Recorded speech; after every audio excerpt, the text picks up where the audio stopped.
زمان ویران شد و یا کی آخر شد کسی نمیداند مگر جهان پیر شد.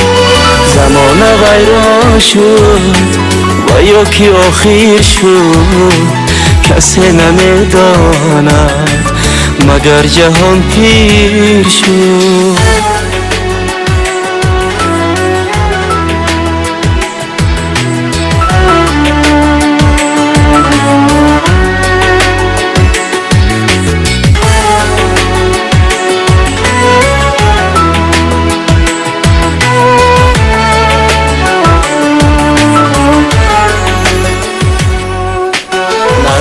شفقت ماند نه عزت و اکرام، نه شرم دخترها نه صدق دادرها، نه رفت و آمد هم میان خویشان است، نه یک خبرگیری زی حال پیران است.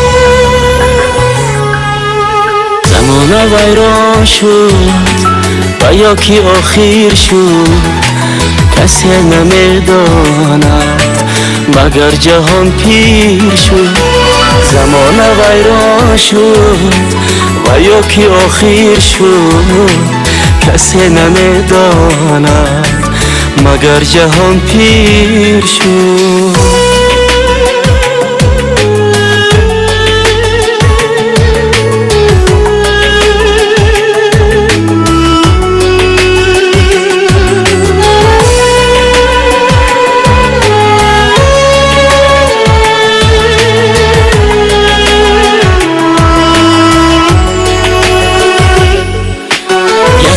میخانه به دست پیمانه یکی سوری مسجد مسلی و آبی، عجب زمانه شد به دوری ما و تو، چی یک معمای است در عصر ما و تو.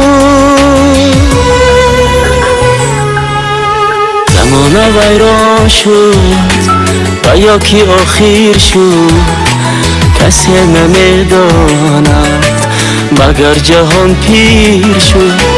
زمان ویران شد و یا کی آخر شد کسی نمیداند مگر جهان پیر شد.